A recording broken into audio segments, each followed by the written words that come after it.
За 30 удаа тийм ээ.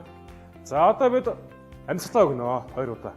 За амьсгалаа өгөхөнд бол заавалчгүй бид тухайныхаа хамрыг чимгсэн байх хэрэгтэй тийм ээ. Бидний амруу өгж байгаа агаар тухайны ерөөсөө ууш руу орж байгаа хэрэгтэй учраас алдах хэсгүй. За нэг гал чи ингээд чөлөөтэй байж чинь бид тухайныхаа эрүүл мэндийн шиг ингээд түлхээд өгөх хэрэгтэй. Нэгдүгээр тухайныг сайтруулж гэдэг чинь тийм ээ. За дээр нь тухайны амны хайрцгийг бас багасгаж байгаа байхгүй. Ягаад тэр хүзүүн доорны мөвцөө оошоо гэдэгцэн байгаа өнөд ирэхэд бол амаа бас том ангаах гэдэг. Тийм учраас амны хэмжээг багасгаж байгаа. За одоо өдрөө эндээс гүнзгий амьсгаа аваад авсан агаараа бүгдийн тухайныхаа амраа үлээн. За бүгд бэлнэ үү? За та яднаа хүмүүс нэг хардтаа хэн байна? Таних уу? За өгөхөд бэлнэ үү? Юм бодогдохгүй нэрээс ямар ч юм. Юу бодогдож байна? Яаж ам дээр нь хүрнэ гэсэн юм бодохгүй нөө. За ирэхэд зөв штэ.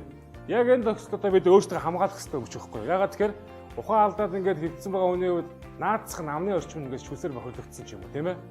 За альс бол ингээд унахтаа юм өргөөд урал хамаа гэмтээдсэн ч юм уу, эндээ шалбалтсан тусна ингээд урсцсан байлаа гоо тийм биз дээ. Энэ тохиолдолд бид хичнээн үний амийг аварч байгаа ч гэсэн өөрсдийнхөө бас тийж хэсэлээр оруулахгүй штэ. Шүлсээр болон сараа бид цусаар чи маш олон төрлийн хадар авах боломжтой. Тийм учраас амыг сайхан арч цэвэрлэх юм уу, аль эсвэл ам дээр нь одоо маск буюу нэмгэн даавн зүйлийг заавалчгүй байрлуулж өгсөн байх хэрэгтэй. За таны хувьд одоо яг юугаар ам дээр нь одоо байрлуулах ч юм айсууд арчиж гэж бодож байна. За зөв одоо бид корона гэдэг ч юм уу тийм ээ ихэд бол маск хэрэгжилж штэ. За хэрвээ байхгүй тохиолдолд одоо нэмгэн бинт ч юм уу, за альс бол одоо нэмгэн альчуур ч юм уу ам дээр нь байрлуулж өгж жагаад амьсгалаа өгнө. За хэрвээ огт тийм байхгүй тохиолдолд амыг сайтар арчих шаардлага гардаг. Одоо хувцсныхаа ханцуугаар ч юм уу тийм ээ арчна гэсэн. За одоо би та бүхнийг заавалч нэг ам дээр нь заавал манекен дээр хүргэж би шаардаад байхгүй.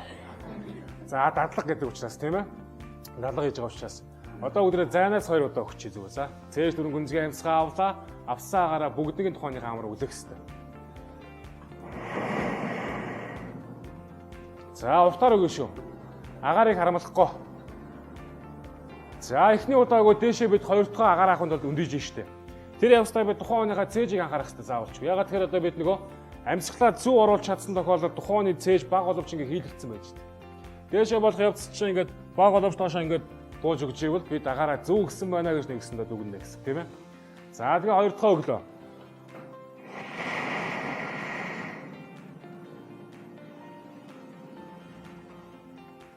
За ирэхэд амьсгал өгөхдөө бид нэг 20-аас 3 секундэд багтаа шүү. Хөө гараа. За 2 удаа өглөө эргээл 30 удаа шахалт. За 1 2 3 4 5 6 7 8 9 10 11 12 13 тоо яасан бэ? За болий. Болоорой. Ингээд зогсчих юм уу? За гол нь та нэг тоогоо тоолохгүй чи ирэхэд ингээд харагдаж ш тийм ээ. Хажуугаас ч нэг хүн орж ирэл өө чи буруу ээж нэг гэхэд та зогслоо ш таа хугацаагаа алдлаа. Тэгээд дахиад эхлэх гэсэн үг байхгүй. Тэрээс хажуугаас чи ямар ч хүн юу гэж хэлжсэн хамаахгүй. Өөртөө ихтэйгээр уусаа мэдчил байгаа учраас тоогоог үзэг л хийж явах хэрэгтэй гэсэн. За тэгээ бид ихэд бол 32 гэсэн харьцаагаар тухайн хүнийг одоо хэвийн байдалтай ортол нь тийм ээ. Амьсгалж эхлэлтэн үйлдэл хийх хэрэгтэй. Нэгдүгээр. Хоёрдугаар түрүүн сүмж дуудсан байгаа шүү дээ. 90 эртэл. За нэгэнт бид үйлдэл эхэлсэн байгаа тохиолдолд хугацаа гэж байхгүй. Та өөрийнхөө ерөөсө хүчийг дуустал хийж явах хэрэгтэй гэсэн. За бодъё л да тийм ээ. Би 10 минутын хугацаанд энэ үйлдэл хийгээд тухайн хүн чинь хэвийн байдалтай орохгүй байж болно. Тийм тохиолдол зөндөө гардаг. За гэтэл одоо 103 маань ирлээ бид нэр дээр. За би энэ тусч чадсан болов ер нь 103-ыг эртэл хангалттай туссан шүү дээ тийм ээ. Хэрвээ би огт юм хийгээгүй ингээ хараа зогсож исэн бол тухайн 7 минут өнгөрөхөд одоо аврах ямар боломжгүй болчих байсан. Гэтэл би 10 минутын хугацаанд тухайн хүний цусыг бүтэн эргүүлээ тийм ээ. Агаарыг өгцөн учраас энэ хүн 10 минутын хугацаа өнгөрсөн ч гэсэн мэрэгжлийн эмчийг ирэхэд тухайн хүн чинь дөнгөсөө ухаан алдсан шиг байна гэсэн үг байхгүй бие байдлаа. Ийм одоо маш том олдгийг бид тухайд авчиж гэсэн үг тийм ээ. Харуулах боломжийг өгч гэсэн. Тэгээ мэрэгжлийн эмч нэрлээ одоо энэ төр нэрлээ тухайг аварна гэсэн. За гэхдээ хүн болгоо ихэд харилцаа адилгүй. Заавал нэг 10 минут болно гэж байгаа биш. Ганц 2 удаа игээд ч юм уу тухай одоо хүмүүс зэрэг тохиол маш олон байдаг гэсэн. Ингээл болоо. За хүүхдийн хувьд 15 тийм ээ. За ялгаа авахгүй тухайн хүүхдийг бол ингээд байрлуулж том үнтэйгээ адилхан. За тэгээд цээжин дээр одоо шахалт хийхдээ бид 20 гараад дарах юм бол хүүхд маань тэрийг даахгүй шүү дээ тийм ээ. Нэгдүгээр бид дардлагаа хүчээш хуваарч чадахгүй. Тийм учраас гарынхаа нэг алгаар юм уу 2 3-аараа ч юм уу дарж өгөх хэрэгтэй болдог. За хамгийн бага насныхан буюу одоо 4-өөс доош насны хүүхдийн хувьд ясан сайн бэхжээгүй. Тэр зүйтэй мөгөөсөх учраас бид маш болгоомжтой буюу за нэг мэдрэмжтэй 2 руу гэдэг 7 урдын туруугаараа 2 гарын хурууг давхар байрлуулчихж хагаад маш болгоомжтой зөөлөн 15 удаа 1 секундэд 2 дарж өгөх хэрэгтэй байна шүү дээ. Ингээд харуулаа. За тэгээ амьсгалын хөхтэй бол бид энэ насны хүүхдэд шууд ам амралтанд зэрэг өгөх хэрэгтэй. Яагаад вэ гэхээр эцгийн жижиггүй учраас тийм ээ бидний амны хайрцаг таарч өгөхгүй шүү дээ. Тийм учраас ам амрыг зэрэг амдаа өнгөж байгаа ч юм уу гэстэй. За гэхдээ заавалчгүй том хүнд өгсөн шигэ гүнзгий амьсгаа авах шаардлага байхгүй. Багагаа үлээхэд л хангалттай гэсэн. За тэгээд 4-өөс дээшээ нэг 8 нас хүрлээ нэг хүүхэд маань. Харьцангуйас том болж эхэлнэ тийм ээ. Бид ингээд харж байгаа юм бас нэг хүч их шаардна, амархан тусдаг ч юм уу тийм асуудал гарах учраас хоёр талаас нь барьж байгаад хоёр эрхөөр угаараа. Дарж байгаа талбай нь адилхан том байдаг тийм ээ хоёр ихний гол. Ингээд авчдаг. Инх юм бол та арай олон удаа хийж чадна гэсэн. За тэгээ амьсгалыг бол ам амартанд байсан ч болно, амд нь байсан ч болно. За түрүүчийн хөдөлмөр арай жоох их хэмжээр өгөх нь шүү дээ амьсгалаа бол хоёр удаа. За 9-өөс дээшээ 14 нас хүрлээ гарынхаа нэг алгаар харьцангуй том болчихоо учраас ингээд 15 удаа байх хэрэгтэй. За гол нь бид нүүлийг хийхдээ ерөөсөө гол анхаарах зүйл маань тухайн хүнийхээ нөгөө дарж байгаа талбайг зөв болгох хэрэгтэй. Одоо та гэж мартахгүй бах тийм ээ. Зөв цэгээ олцсон байгаа тохиол бид айгаадах юм байхгүй. За ихтэй яг мэрэгжлийн бос хүмүүсийн хувьд бас хориглох заалтууд. Тэрний юу гэхээр за аливаа одоо энэ аваар ослын үед чи одоо тухайн хүний цээжнээс гэмтсэн байж болно. Хаврыг гэнсэнд хугасан байж болно гэсэн. Энэ тохиол ихэд бол хамаагүй шахалт хийж болохгүй. Шахалт хийвэл тушаа эртний гэмтэг аюултай байдаг. За дээр нь одоо тухайн одоо нэмээ хэмжээгээр салж байгаа тохиол ихэд болохгүй. Тэгэхээр заавалч үлсийн тогтоох ч юм уу. За дээр нь одоо ставар үед чинь тухайн хүний одоо нөгөө гадна талтай ил байгаа гэсэн мэдхээс дотроо салсан тохиол бид ямар мэдэх боломж байхгүй шүү тийм ээ харахад зэрэг шиг нэ. За тэрийг бас мэдэх арга байдаг. Тэр нь юу вэ гэхээр тухайн хүнийхээ одоо нүдээр нь. За ингээд жишээ тийм ээ. Нэг байшингийн буулан дорой гараадсэн чинь нэг хүн ингээд хэвтчихэдэг. За өндрөөс унсан байдалтай ч юм уу ихэд бол хүний харагдаж байгаа байдал хүн дүгнж болно тийм ээ. За энэ унсан хүн байж магадгүй байна гэсэн тэр тохиолдолд ихэд бол бид эхлээд нь заавал тухайныхаа нүдийг шалгах хэрэгтэй байдаг. За бидний нүдний гол чи хүүг хараа гэж жижиг хардцыг байдаг шүү дээ тийм ээ. Хүүг хараа өргөссөн тохиолдолд ихэд бол тухайн хүн маань за нэг бол нэг 7 минутын хугацаа өнгөрөөд аврах боломжгүй болчихсон. Тэсд явцсан тийм ээ.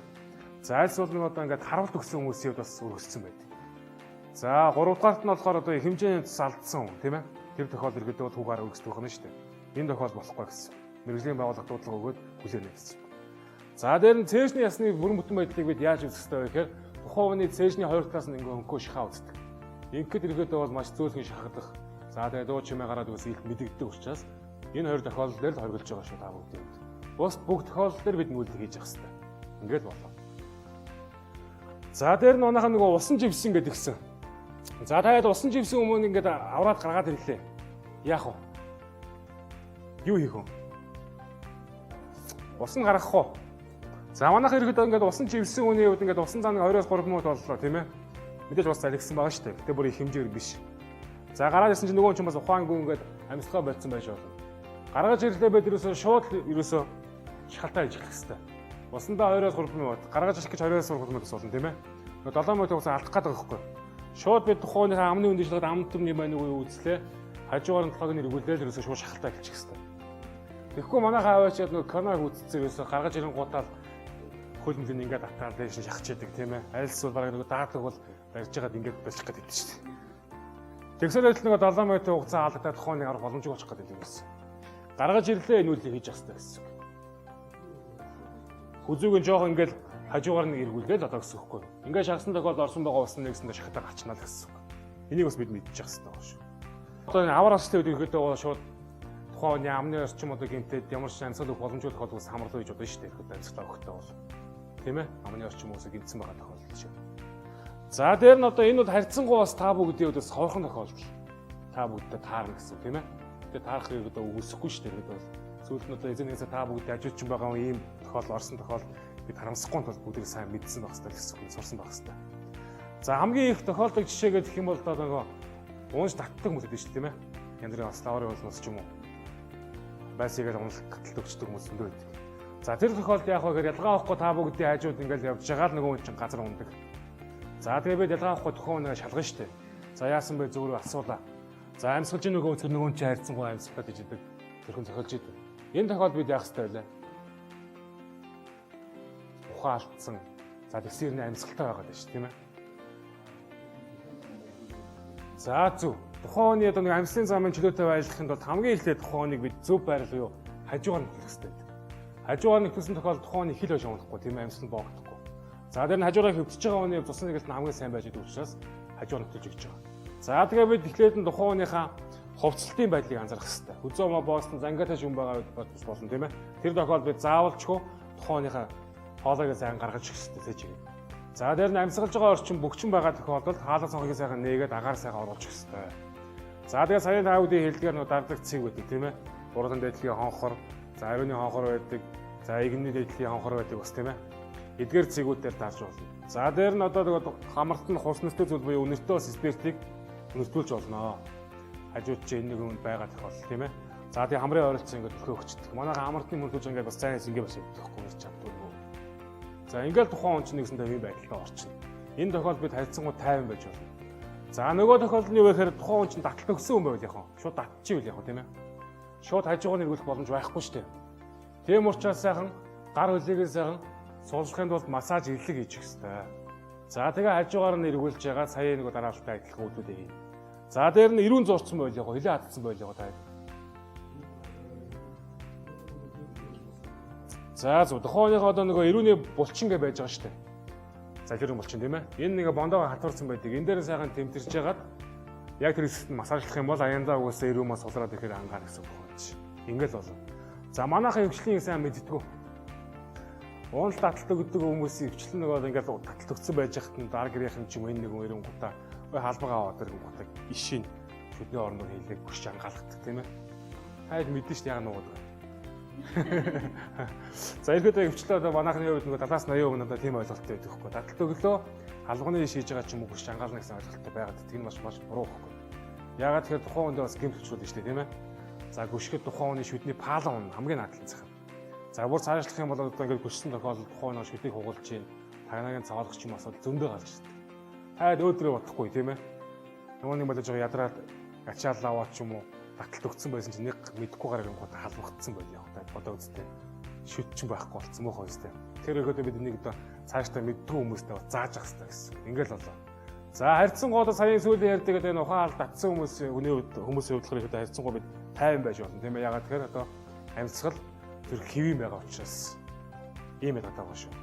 За дээр нь бас нэг тохиолдол жишээ гэх юм бол одоо юм мэдж байгаа хүмүүс юмд хахдаг штэ. За тэр тохиолдолд нь яах ёстой вэ? Та тэр нь яаж тусалж ийсэн бэ? За хүн ер нь яагаад юмд хахдаг юм болоо? Яагаад хахдаг вэ? Хахалт гэдэг маань бидний нөгөө хоолойны ингээд залхих хэсэг бааш та тийм ээ. Хэмжээнд томцсон зүйл орсон тохиолдолд хүн хахдаг байхгүй ер нь бол. За тийм тохиолдлуудыг хөвчлөө одоо хүн одоо яаж сандарсан үедээ юм мэдж яагаад хахдаг. За хагасан тохиолдолд би ганцаар байгаа тохиолдол жишээ цээж явал ингээд зохино тийм ээ. Хажууд чи хэн нэгэн байгаа тохиолдол яг бид араас нь зогч өгдөг үстэй. За зохино гэдэг нь маш зөв шүү дээ. Энд ингээд хэрэгэлсэн байгаас дөргөөж нэг гэсэн үг байхгүй. За гэхдээ бид зогсож явах явцдаа тухайн үнэ ингээд тонгоологдгүй юм сайн. За тэгвэл сайн биш дээ. Гэтэ ингээд харахад маасараа өвчлэн хүмүүс ингээд босгож игтэн үдчихэд өгөхгүй нөгөө асфальт зогч идэг. Тэгээ нөгөө зүйл нь хаашаа явдаг вүлээ? Доош ингээд ордог вүлөө, амаар нь гардаг вүлөө? За 70-аас 80% ших бүгд доош нь залгиддаг ингээд. Зурсыг л ордог үстэй. Тэ? Араас нь шингийн балгадаг. За тэгэхээр нэгсэндээ бидний нэг гаргаж байгаа зам нь буруу болчихж байгаа байхгүй доош нь оруулчлаа шүү дээ болов тийм ээ. Доошоо явж байгаа хацчулах бас бүр эвгүүд нь шүү дээ тийм ээ. Тэгэхээр би заавалчгүй тухайн тусалж байгаа тохиолдолд өөртөө ч юм уу тусалж байгаа тохиолдолд заавалчгүй доошоо сайн тонгоогоод за орсон гэсгээр нь заавалчгүй буцаагаад гаргах хэрэгтэй байдаг. За нэг эрэхтэй гарч ирнэ хэн гарч ирэх вэ? За бид хөвчлэн гэдэг яарсан үедээ тухайн хүндээ туслахын тулд араас нь ингээд зогтдог тийм ээ. За ингээд зогхоход за ямарсан нөгөө хүн чинь ингээд хамаараа гаргадаг юм аа доошоо ингээд зурсыг аль нэг усан яа ингээд оруулна шүү дээ тийм ээ. За ихтэй зогсож байгаа юм зүг байгаа юм. Тэгэхээр одоо би заавалчгүй амаар нь гаргах хэрэгтэй байна шүү дээ. Тэгэхээр бол заавалчгүй тухайн доош нь тонгоолох хэрэгтэй. Тонгоолгоод 2 даалны гол бид 5-аас 10 удаа хүчтэй хийж зогчих. 10 удаа зохиод тухайн зүйл амаар нь гарч ирэхгүй бол бид цааш зогх шаардлага байхгүй. Яагаад вэ гэхээр 20 удаа зохиож нөгөө зүйл гарч ирэхгүй. Хугацаа алдагдсан тухайн амьсгаа авч тухайн учраас биеийн байдалд ордохгүй амьсгалан боогдоод нэгс тухайн ухаан алдамж болсон яг гоо тийм ээ. Тийм учраас бид хугацаа алдахгүй тул бушуугын шиг тухайныхаа гизэн ших ёстой болдог. Хоёр сонгоход гизэг шахах нь шүү тийм ээ. За гизэг ягаа шахаж байгаа өрөөдөө бидний идж байгаа зүйлтэй хамт ирэхэд баг зэрэг агаар орцсон байдаг учраас тухайн зүйлийг дээш нэгээд гизэг шахаад өгөхөөр нөгөө агаар маань дээш явахаараа энэ тэгэлцсэн байгаа нь шахнаа гэх гэсэн үг. За тэгээд тухайн хүнийхээ ард талд нь гар зогслоо. За тэгээд тусалж байгаа онгол анхаарах юм юу гэдэг вэ гэхээр гол нь төлөвтэй байдлаа сайн олзгосноо. Хоёр үлийг нэг шугамд ингээд зогсчих юм бол бид маш докторгүй. Тийм учраас нэг үлийг заавалчгүй хойш нь ингээд тулж хэвээр байна. За тэгээд цээж тэгээ одоо би гизээр нь тэрнэ. Тэрэгтэй гараа салахгүй тул тийм ээ. Нэг гараа атгаад тухайн гарынхаа бугуунаас ингээд сайн барьчихна. Доотлын гарын атсан гарын энэ эрх ураг би тухайныхаа энэ хүүсний орчим. Нилээн доорох нь шүү дээ. Хэрвээ дээгүүр ингээд барьчих юм бол хавирг маань тулаад болж өгдөггүй. Тийм учраас доороос. За одоо бид эхлээд нь гараа чангалаад гизээ шахлаа. Дараа нь дэше ингээд өөрөө хөлөөцөх хэрэг өндийж байгаа юм тийм ээ. Яг ийм байдалтай. Харагдаж байна уу? Ингээд гүлээ шахах хэрэгтэй гэсэн. За мэдгэцэн сая тий. За ерөөдөө гиндүүллээ шүү дээ. Тэгвэл мэдж байгаа хүмүүс чинь гизээ ингээд чангалдаг байхгүй. За ихтэй ингээд хагсан үнэ өдрөөсөө ганцхан анхаарал нь хаана байдгүй хэрэгсөө амьсгаа би яаж авах гэсэн бодолтой байдаг учраас хэвлээгээ чангалдаг ч юм уу явна саадчлахгүй гэсэн үг. Бид өөрсдөө зөв согсоод шалдаа зөв эзэн тохиолдолд ямар шин байс ирэхэд гарна. Ингээд л болоо. За том хүмүүсийн хувьд харилцсан гоо бидний хувьд харилцсан гоо хэн нэгэнд хэлээд ч юм уу өөртөө тусалж чадна тийм ээ. За хамгийн аюултай хүмүүс чинь баа насны хүмүүс гэдэг. За тэрэнд дөнгөж мөлгөж байгаа явж байгаа хүмүүс тийм ээ. Юуг ч хамаагүй ч амдаа хийдэн штэ. Тэгж байгаа хахдаг. За хүүхд хагсан тохиолдолд бид яаж мэдэх вэ? За нүүрний хувирлаар тийм ээ. Нүүрний өнгө хувирч эхэлнэ. За тэгээ хагсан хүмүүс хөвчлэн амаа ангаасан гэдэг. Дуу гарахгүй тийм ээ. Нүдэн бүлтээдсэн. Ийм байдлаас анзаарсан тохиолдолд бид шууд тухайн хүүхдийн амын шалгах хэрэгтэй. За амын ингээд шалгахад хөвчлэн хагсан хүмүүсийн хүүхдүүдийн тийм ээ. Хоолны хойрост нь харагдчих байхгүй. Хүмүүс ургаа явахдаг тийм үү? За ухманаас зүү арга ингээ авч болдог зөндөө авдаг. За ихтэй хөвчлэн дугуй бөөрөнгийн одоо зүйл тийм ээ өөрөө л одоо чихэр ч юм орсон байгаа тохиолдолд хуруу үрсэн ирнэ гарч ирдэггүй наашаа. Тийм учраас бид яах ёстой вэ гэхээр нэг хуруугаа амандаа ирсэн чигтээ эрүүгийн жоохон доош нь дааж өглөө. За тэгээд толгой цээжийг аль болохоор уруу харуулж гар дээрээ даахаар өгдөг байгаа тохиолдолд ингээ барьчдаг.